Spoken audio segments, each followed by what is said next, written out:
Assalamualaikum warahmatullahi ta'ala wabarakatuh. Alhamdulillah bini'amatihi tatimmus salihat. Nahmaduhu wa nastahdihi wa nastaghfiruh. Wa na'udzu billahi min shururi anfusina wa min sayyiati a'malina. Man yahdihillahu fala mudilla lahu wa man yudlil fala hadiya lahu.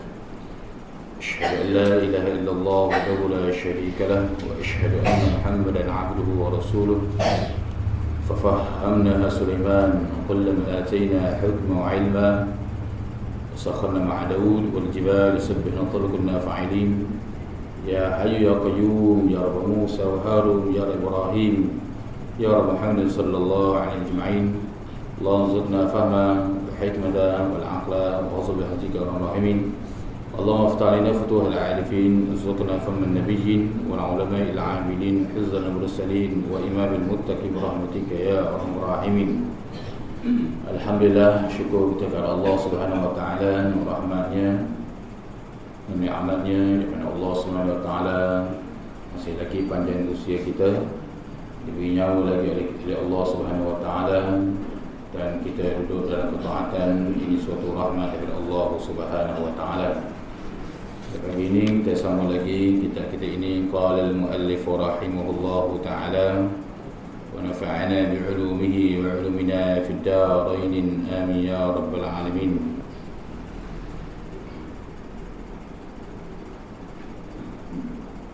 Dan kata Syekhul Islam di dalam syarah Rawdah itu, wa ma dzukira min annaha rak'atani wa huwa والمشهور ونقى في الإحياء علوم الدين أنها 12 وسكت عليه. Artinya, damnya disebut di dalam hadis itu daripada bahawasanya sembahyang hajat itu 2 rakaat, iaitu yang masyhur dan yang menakal Imam Ghazali di dalam Ihya Ulumuddin, bahawasanya sembahyang hajat itu 12 rakaat dan dian ia atasnya. Qala musannif rahimahullahu ta'ala nafa'ana bi'ulumihi wa 'ulumina fid darain amin ya rabbal alamin. Dan kata Syekhul Islam di dalam kitab Syarah Rawdah, iaitu Al-Imam Nawawi rahimahullahu ta'ala, menyatakan bahawasanya wa ma dzukira min annaha rak'atani wa huwa al-mashhur wa naqa fi ihya'i 'ulumiddin annaha 12 wa saqata 'alayhi. Jadi yang mana Syekhul Islam Imam Nawawi, begitu juga ulama-ulama lain banyak lagi lah yang menakan dalam kitab yang ambil daripada hadis Nabi sallallahu yang cukup masyhur, biasa 2 rakaat saja kita solat hajat ni. Kita solat hajat biasa 2 rakaat, itu dah memadai dah, dah cukup dah kalau kita buat solat hajat. Sebab itulah kata ulama yang ambil hadis masyhur, dia buat 2 rakaat, lalu dia baca Yasin selepas solat hajat.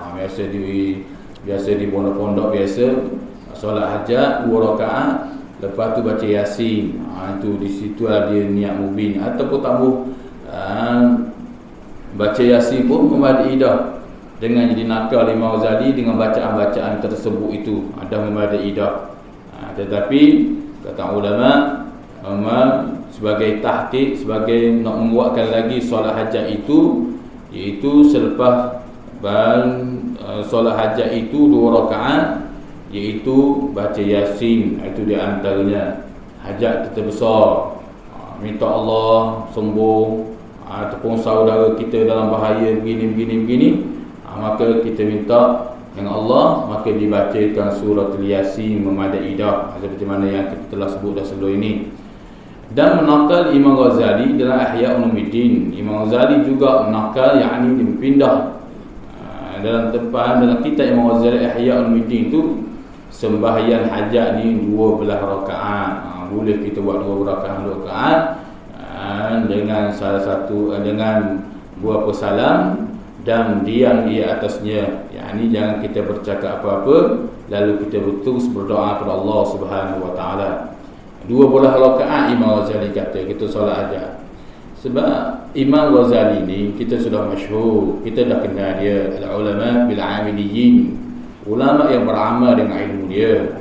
Sebab itulah Imam Ghazali ni dia suka buat ibadah itu, ibadah ini, ibadah ini. Sebab tu Syekh Abdul Somad yang karang kitab ni pun dia nakal daripada Imam Ghazali. Sebab Imam Ghazali menyatakan iaitu ini suatu bila kita buat ibadah ni panggil zikir badan kita pada Allah. Kita mengingat sesuatu pada Allah Subhanahu Wa Taala. Sebab itulah pada awalnya Imam Ghazali menyatakan kalau kamu berzikir pada Allah tetapi kalau hatimu lalai maka tak jadi apa-apa kau. Sebab burung boleh berzikir tapi hati belum tentu lagi. Burung tu jadi menyamai kamu dengan binatang. Itu kata Imam Ghazali. Tetapi kalau kamu berzikir pada Allah lalu hati kamu ingat pada Allah, maka tidak ada yang menyamai kamu. Selepas itu mari bertanya kepada Imam Ghazali, wahai Syekh, bagaimana kalau kami berzikir ada keadaan kami ini iaitu hati lalai? Maka kata Imam Ghazali apa? Berzikirlah kamu kepada Allah walaupun hati kamu lalai. Sekurang-kurangnya bila mulut kamu berzikir kepada Allah, mulut kamu lepas daripada bercakap kotor ataupun berkata perkataan yang tidak baik. Itu kata Imam Ghazali. Jadi pada awalnya Imam Ghazali kata begitu, pada yang kedua Imam Ghazali kata begini. Jadi sebab apa? Hakikatnya Imam Ghazali nak mengajak kepada umat supaya beramal. Itu di antaranya. Itu maksudnya kerana untuk nak beramal suatu ilmu itu payah.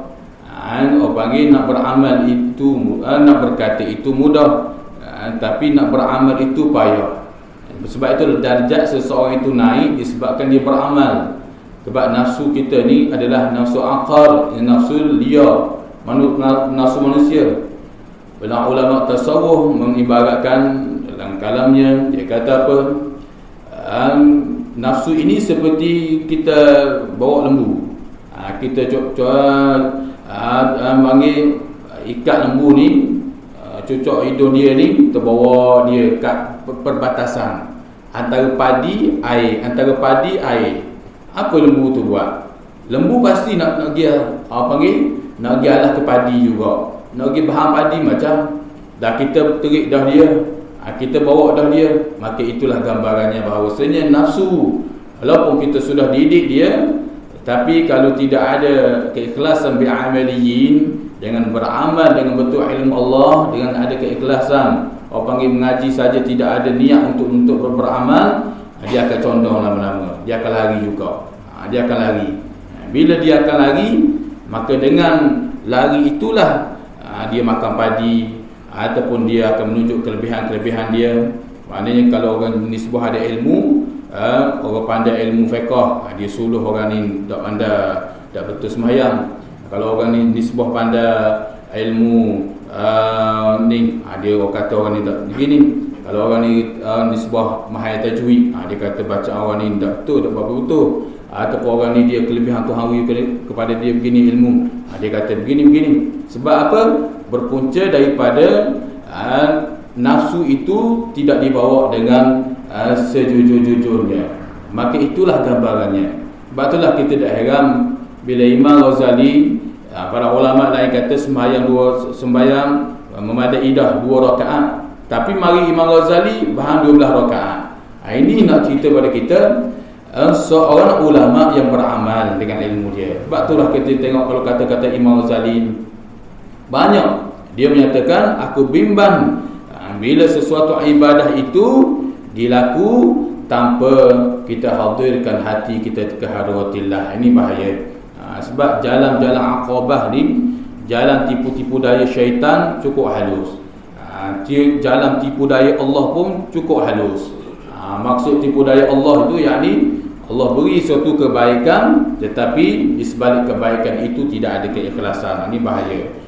Syaitan begitu juga, tipu daya syaitan, disuruh kita buat sesuatu kebaikan lalu merasai suatu kebaikan itu mutlak bagi kita.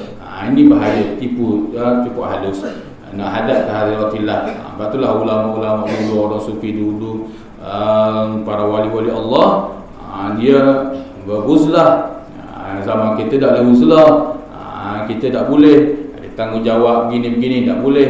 Itu perbezaan wakil kedudukan. Jadi sebab itulah kalau kita tengok dalam kitab Ihya Ulumuddin, bahkan Syekh Abdul Samad Falimbani juga dia nakal kitab ini dengan daripada Imam Ghazali rahimahullahu taala. Kalau kita fikirlah bagaimana Syekh Abdul Samad Falimbani, dia tahu tentera siang hebat di belah siang tu. Tapi sebab apa? Dia naik perahu, dia lalu, dia tengok tentera siang duk bunuh hamba Islam ni, tapi dia patah balik kat Pulau Duyung ni, Pulau Duyung kita ni. Dia atur balik strategi ni, atur balik acara begini. Lalu dia pergi balik perang. Kalau kata ulama, kalau berpandukan kepada ulama yang hanya ada lisan, wakaf di atas bibir saja, cakap bandar saja, dia tidak akan pergi dah. Tentera siang begitu banyak. Tetapi Syekh Abdul Samad Falimbani, seorang ulama yang memperjuangkan agama Islam, meninggikan syiar agama Allah, tetapi ada keteguhan keimanan dia kepada Allah Subhanahu Wa Taala. Dia pergi balik. Itu di antaranya. Hanya ni nak ceritanya berbeza dengan keteguhan iman yang dengan beramal ilmu, dengan berbeza dengan ada ilmu tapi tidak beramal. Maka begitulah Imam Ghazali. Imam Ghazali dia nakal dalam kitab ini, orang kata sembahyang dua rakaat memadai dah, Imam Ghazali tambah lagi nakal dalam kitab dia 12 rakaat. Maka tak jadi masalah, cuma situlah maknanya tak mestinya buat 12 rakaat. Memadai dah kita ni buat 2 rakaat. Sembahyang hajat tu dengan bacaan tu dah memadai dah. Cuma nak cerita nisbah perbezaan ulama bil amilin, Imam Ghazali, bukan maksud ulama lain tidak beramal, tetapi kalau kita tengok kepada Imam Ghazali sajalah. Batulah setengah-setengah orang ni kadang-kadang dia tak suka Imam Ghazali. Dia tak suka Imam Ghazali, dia kata Imam Ghazali begini. Sebenarnya bukan dia tak suka Imam Ghazali, tapi dia tak suka tengok Imam Ghazali beramal. Itu setengah kata tugu para ahli ulama lah. Itu di antaranya. Qala musannif rahimahullahu taala, bih kita berkaitan dengan solat hajat. Faslun fi adabis solah. Ini suatu fasal pada menyatakan adab sembahyang. Apabila selesai engkau bersuci daripada hadas, sama ada hadas besar ataupun hadas kecil, dan bersuci daripada najis pada badan dan pada kain dan pada tempat, dan selesai pula daripada menutupi aurat yang antara pusat dan lutut. Inilah aurat pada laki-laki dan pada perempuan yang hamba orang. Adapun aurat perempuan yang merdeka, maka iaitu sekalian tubuhnya melainkan muka dan 2 tapak tangannya dan belakang tapak tangannya hingga pergelangan tangannya seseorang. Qala musannif rahimahullahu ta'ala wa nafa'ana bi'ulumihi wa 'ilmina fid darain amin ya rabbal alamin. Faslun fi adabis salah. Ini suatu fasal ini suatu perceraian pada menyatakan, pada menerangkan adab sembahyang. Ini suatu adab Syekh Abdul Samad mari pula, iaitu adab ketika nak sembahyang. Maknanya satu-satu yang mari adab nak sembahyang, sebab adab menghadap Allah sangat penting. Al-ilmu al-adabu fawqa al-ilm. Adab lebih tinggi daripada ilmu. Itu ilmu. Bahkan Syekh Al-Imam Syekh Qadir Jalani pernah berkata, aku lebih menghormati orang yang beradab daripada orang yang berilmu. Itu kata Syekh Qadir Jalani lah. Aku lebih menghormati orang yang beradab berbanding dengan orang yang berilmu. Maknanya kalau ilmu banyak tidak ada adab, tak jadi juga. Tak jadi. Bahkan ketika Al-Imam Malik nak pergi belajar, ibunya berpesan kepada dia, ketika kamu berjumpa dengan hamba guru kamu, hendaklah kamu pelajari adab dahulu sebelum kamu pelajari ilmu. Tengok itu ibu kepada Imam Malik ketika diperpesan kepada Imam Malik untuk mengaji, untuk bertolak, ketika nak bertolak, nak pelajari ilmu dengan gurunya yang bernama Hammad, hendaklah kamu pelajari adab dahulu sebelum kamu pelajari ilmu. Sebab kalau orang belajar ilmu tanpa dia belajar adab, dia akan mensia-siakan, dia tak berasa nilai ilmu itu mahal. Na'udzubillah min zalik. Dia belajar ilmu, dia belajar, dia buat barang saja dengan ilmu. Sebab apa? Kerana dia tidak ada adab, disebabkan tidak ada adab lah, maka dia merasai kualiti ilmu itu murah, buat barang saja. Ini bahaya. Sebab itulah ibu Imam Malik pernah berpesan Malik, pergilah menuntut ilmu, tetapi sebelum kamu bertemu dengan Hammad, ibu kamu itu pelajarilah ilmu adab sebelum mempelajari ilmu, begitu juga Syekh Qadir Jalani rahimahullahu ta'ala menyatakan, pelajarilah, aku lebih menghormati orang-orang yang beradab berbanding dengan orang ilmu, kerana syaitan iblis itu banyak ilmu tapi dia tidak ada adab. Akhirnya apa terjadi pada dia? Na'udzubillah. Ini bahaya. Ini bahaya. Sebab itulah kita walaupun ada sedikit ilmu, tapi kalau ada adab itu penting berbanding dengan banyak ilmu tak ada adab. Tapi kalau ilmu banyak, ada adab, maka itu lebih lagi. Itu di antaranya. Sebab itulah Syekh Abdul Samad Al-Libani dia buat nakal berkaitan dengan adab.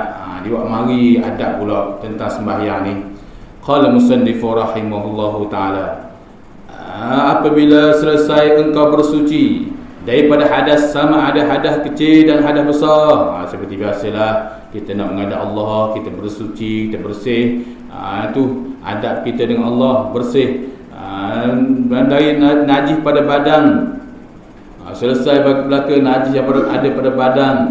Bahkan Al-Imam Muzni, begitu juga Imam Malik menyatakan afdal, walaupun dia seorang tu tak mau bersabung, dia sambung sabung, dia mandi tak mau sabung, afdal dia rosak juga tubuh badan dia dengan air. Itu cara nak membersihkan. Maka pandangan Imam Syafi'i menyatakan ikhrajul khilah aula, keluar daripada khilah itu lebih aula, maknanya gosok tubuh badan itu tanpa kita letak sabun pun adalah sunat.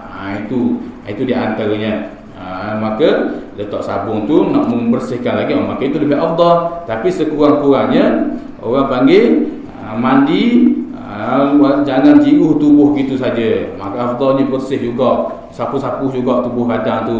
Ini nisbah daripada nak bersihkan tubuh badan itu.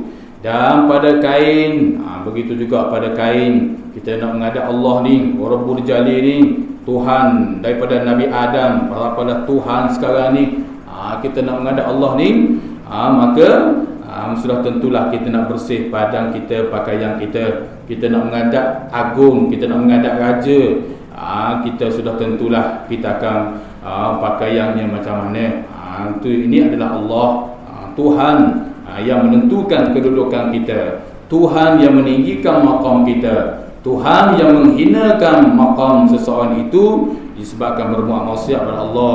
Jadi Tuhan Rabbul Alamin, kita pun bersih tempat kain kita ni. Sebab itulah afdal, kata ulama, kalau kita kain kita tu bekas kita buang air besar dan air kecil, kata ulama sayugi yang air pakailah, melainkan ala musyaqqah, melainkan atas musyaqqah. Contohnya kita ada surah dah, kita duduk surah dah, kita pun berasa nak buang air besar, air kecil, lalu kita pergi tandas belakang dulu, maka kita nak sembahyang macam mana? Maka musyaqqah tidak ada masalah, dipermudahkan, pergilah, ada masalah sembahyang pun.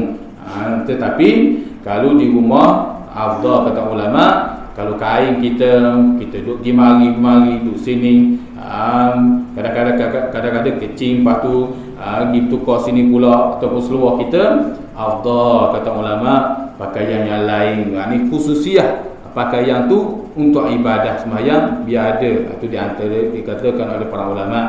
Dan tempat begitu juga, nak bersih. Ini adab belaka, kita nak bersih tempat ketika nak sembahyang. Dan selesai pula daripada menutupi aurat yang antara pusat dan lututnya, dan mesti tutup aurat lutut kita ni ketika nak sembahyang, pada laki-laki dan perempuan yang hamba, aurat dia tu untuk hamba sahayalah dulu ni.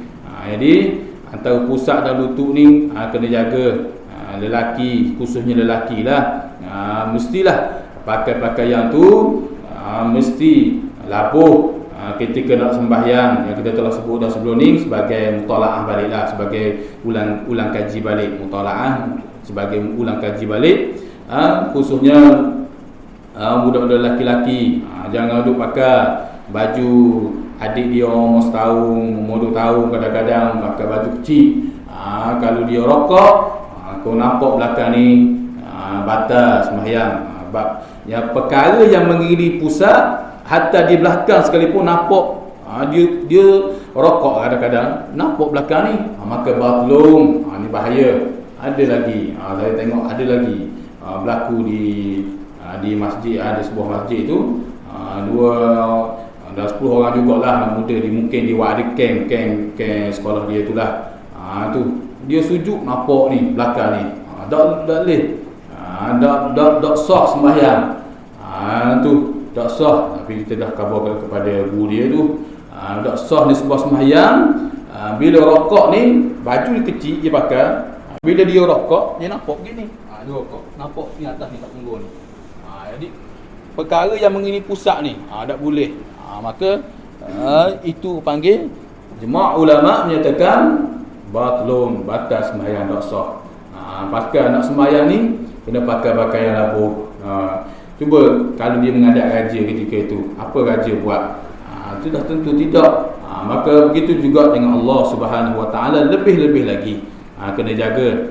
Adapun aurat perempuan merdeka, maka iaitu sekalian tubuhnya melainkan mukanya dan dua tapak tangannya dan belakang tapak tangannya hingga pergelangan tangan.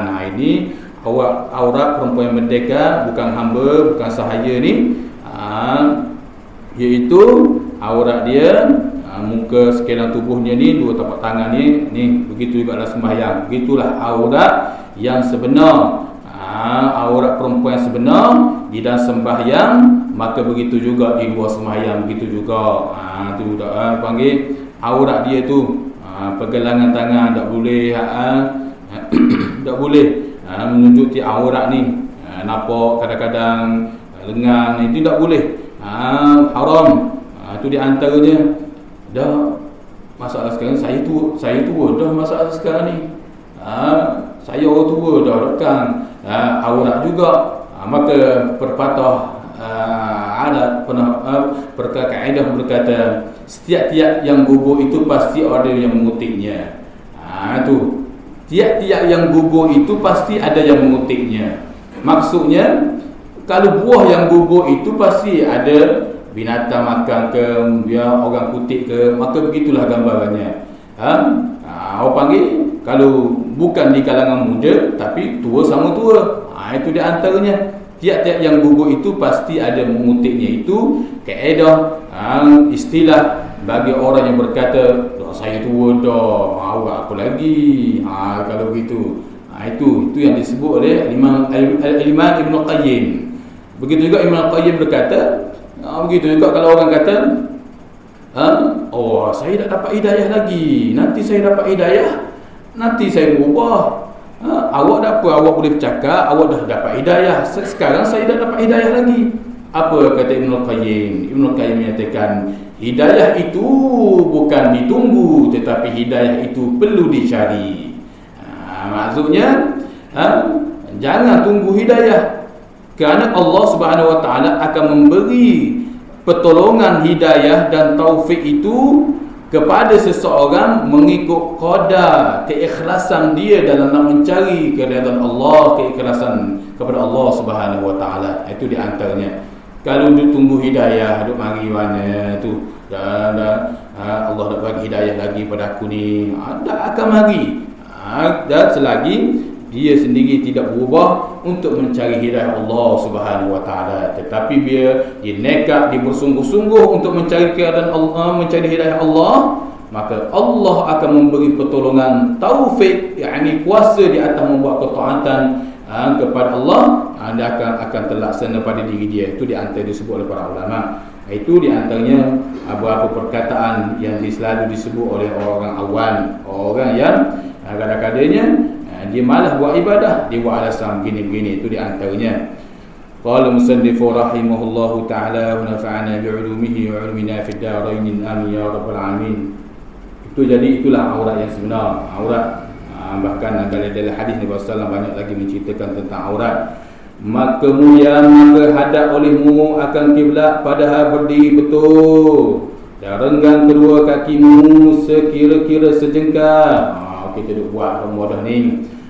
Tu kita duk buat semua dah, tapi sebagai ulang kaji balik. Maknanya Syekh Abdul Somad ni dia nakkan ni sebagai untuk ulang kaji balik. Sebab kadang-kadangnya mengetahui tapi dalil amal. Mengetahui tapi tidak beramal. Ni bahaya. Tu sebab itulah nisbah sembahyang tabi' mengikut iman itu diguna dengan lafaz fa di situ. Fa dengannya lambat sedikit, bukan dengan makna wow. Wow dia ni dita'ajil, maknanya segera selalu. Kan itu Rasulullah SAW menyatakan sebuah hadis. Bila kamu bersembahyang, kamu menjadikan seorang itu iman dan seorang itu jadi makmum, maka fattabi'uh, maka hendaklah kamu mengikut akan dia. Maka fa di situ menunjukkan lambat sedikit. Itu nak cerita pada kita nisbah kepada adab ketika kita sembahyang. Sebab itulah ketika nak sembahyang, walaupun ramai orang sudah tahu nisbah iaitu menghadap kiblat begitu, tapi kadang-kadangnya ramai lagi yang tidak beramal. Bahkan kita tengok banyak lagi lah. Bahkan saya pun selalu memperingat diri saya sendirilah. Sebab kita tengok ramai di masjid, di surau-surau mana-mana kan kita duduk pergi kan, ramai lagi sembahyang bersama dengan imam. Ini banyak lagi. Dia nak dapat 27 ataupun riwayat kata nak dapat 25 darjah, tapi sembahyang bersama dengan imam. Maksudnya dia bersama dengan imam rokok dia rokok, imam rokok dia rokok. Sepatutnya imam sempurna rokok baru dia sempurna rokok, imam sempurna sujud baru dia sempurna sujud. Tu Allahu akbar, dia pun Allahu akbar. Imam pun naik, tidak sami Allahu liman hamidah, dia pun sami Allahu liman hamidah. Itu hak sebenarnya. Sebab apa? Li ta'zilil iman, salah satunya kerana nak membesarkan iman. Sebab apa? Kalau orang iqamah, afdal bagi makmum ini qad qamati solah tu paling lewat dah dia kena bangun. Bila orang iqamah Allahu akbar afdal dia segera kepada saf, kerana Allah Ta'ala menurun rahmat kepada orang yang duduk pada saf yang pertama ini. Itu bahkan malaikat mendoa. Maksudnya bila orang dah iqamah, dia duduk di hadapan, duduk depan selalu. Tetapi bagi imam, kenapa? Imam habis iqamah baru dia bari. Kerana dita'zimi. Imam Nawawi kata, kerana nak membesarkan kedudukan iman itu. Orang kata mana orang imam, orang cari imam, mana orang cari. Itu di luar sembahyang.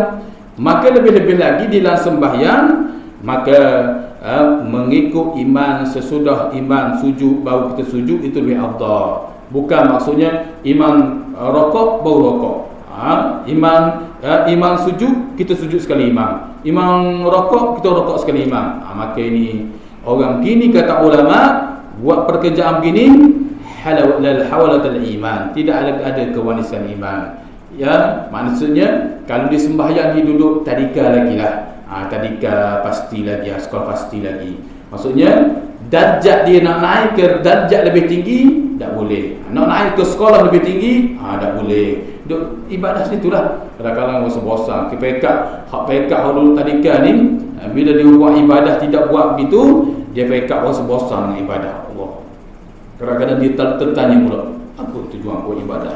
Itu bahaya. Sebab nisbah sedikit saja tu. Ni nak cerita pada kita.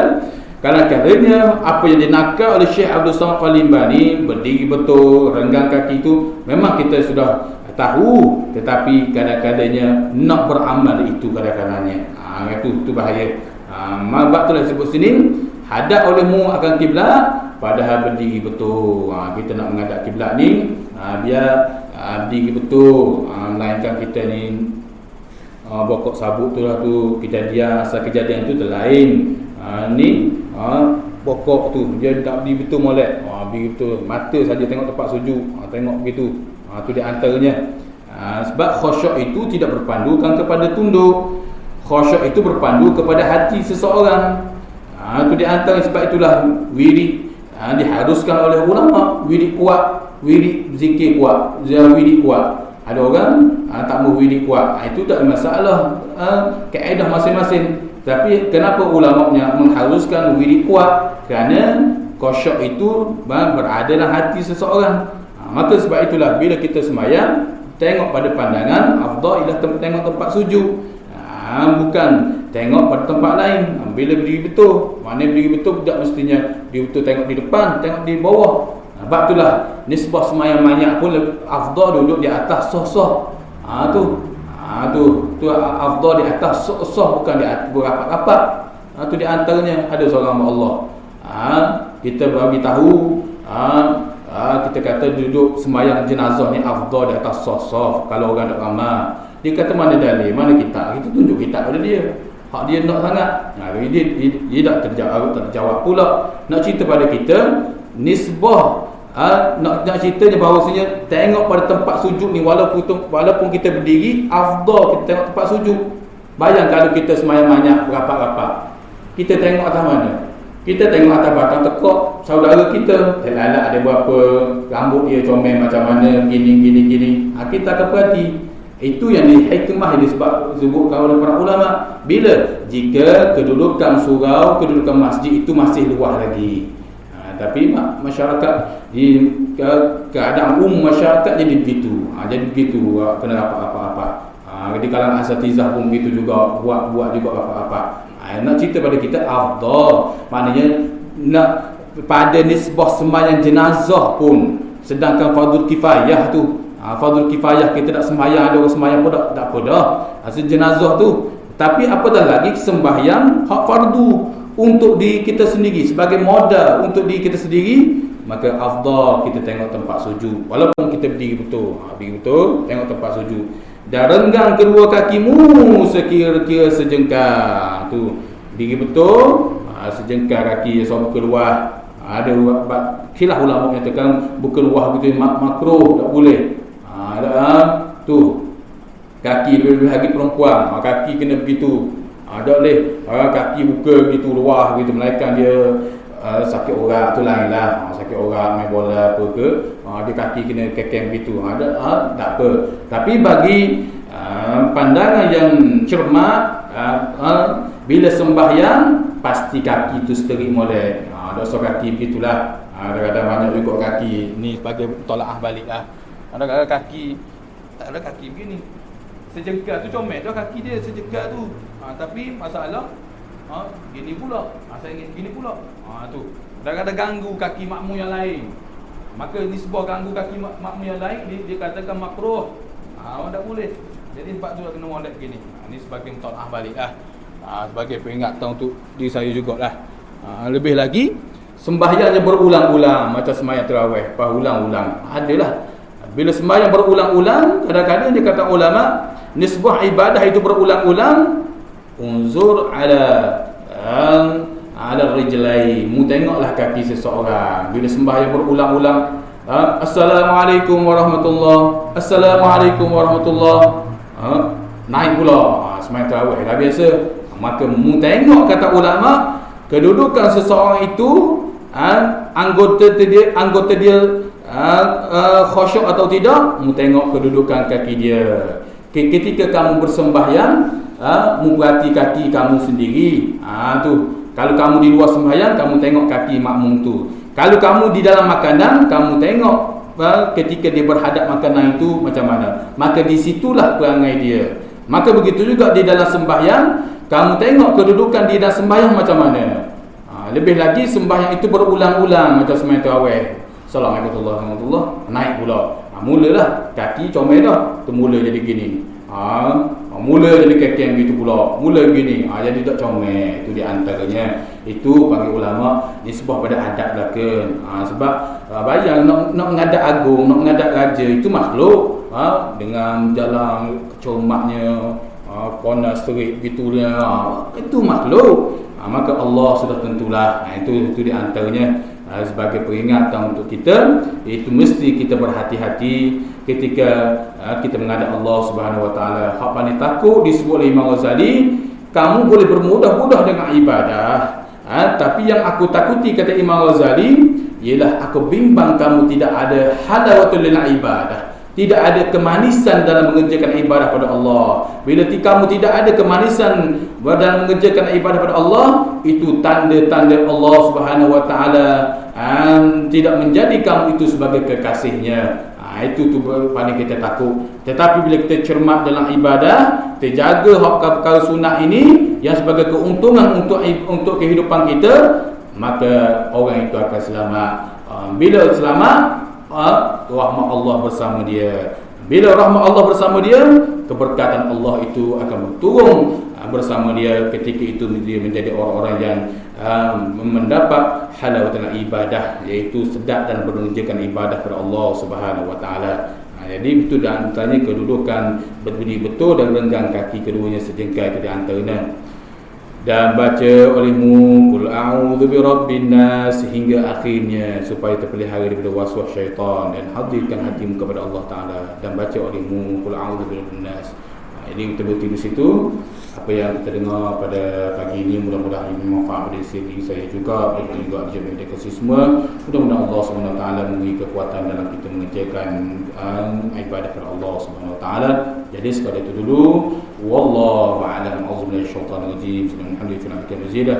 Ya Rabbana lakal hamdu kama yanbaghi li jalali wajhikal azim sultanik. Allahumma salli ala Muhammad wa ala Muhammad. Allahumma aghnina bil 'ilm wa zayyina bil 'ilm wa akrimna bit taqwa wa jibna bil 'afiyah. Rabbana atina fid dunya hasanah wa fil akhirati hasanah wa qina adhaban nar. Sallallahu ala Muhammad wa ala alihi wa sahbihi wasallam. Walhamdulillahirabbil alamin. Assalamualaikum warahmatullahi taala wabarakatuh.